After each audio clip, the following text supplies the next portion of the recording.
के तपाईँको घरको आँगनमा रहेको तुलसीको बोट अचानक सुक्न थालेको छ?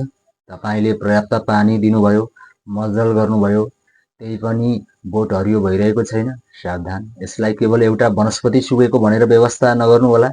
तुलसी सुक्नु भनेको प्रकृतिको एउटा ठूलो चेतावनी हो, जसले तपाईँको घरमा आउन लागेको कुनै सङ्कट वा नकारात्मक ऊर्जाको सङ्केत गरिरहेको हुन्छ। आजको यो विशेष भिडियोमा म तपाईँलाई बताउनेछु तुलसी सुक्नुका ती 5 शास्त्रीय कारण र यसलाई जोगाउने अचूक शक्तिशाली उपायहरू। तुलसी केवल एउटा बोट होइन, यो साक्षात लक्ष्मीको स्वरूप हो। जहाँ तुलसीको बास हुन्छ त्यहाँ भगवान विष्णुको कृपा रहन्छ भन्ने शास्त्रीय मान्यता छ। तर जब घरमा नकारात्मक ऊर्जा बढ्न थाल्छ वा घरका सदस्यहरूमाथि कुनै ग्रहको कुदृष्टि पर्छ, तब त्यसको पहिलो असर तुलसीमा देखिन थाल्छ, किनभने तुलसीमा नकारात्मक ऊर्जालाई आफूतिर सोच्ने अद्भुत क्षमता हुन्छ।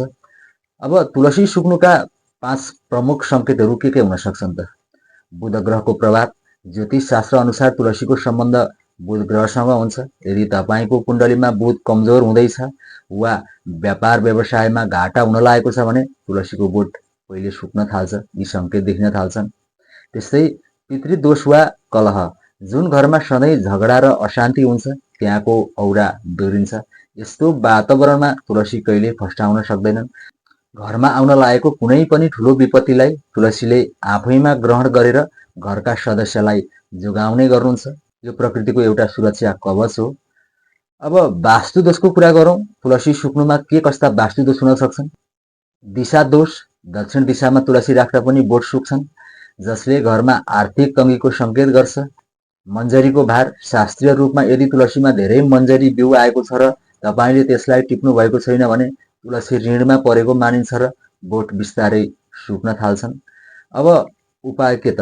तुलसीको मन्जरीलाई समय समयमा टिपेर विष्णु भगवानको चरणमा चढाउने गर्नुहोस्। बिहिबारको दिन थोरै काँचो दुध पानीमा मिसाएर जरामा चढाउनुहोस्। यदि बोट पुरै सुकिसकेको छ भने त्यसलाई जथाभावी नफाल्नुहोस्। पवित्र नदीमा सेलाउनुहोस् वा सफा माटोमा गाडिदिनुहोस् र नयाँ बोट लगाउनुहोस्। तुलसीको सेवा गर्नु भनेको आफ्नो भाग्यको सेवा गर्नु हो। के तपाईँको घरमा पनि यस्तै समस्या छ? कमेन्टमा जय तुलसी माता अवश्य लेख्नुहोला र आफ्नो अनुभव सेयर गर्नुहोस्।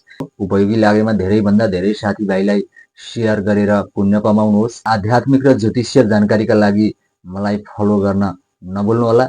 आगामी दिनमा फेरि यस्तै ज्ञानवर्धक सामग्रीहरू लिएर तपाईँहरूको माझमा उपस्थित हुने नै छु। त्यतिन्जेलसम्मको लागि आज्ञा दिनुहोस्। जय श्री राम।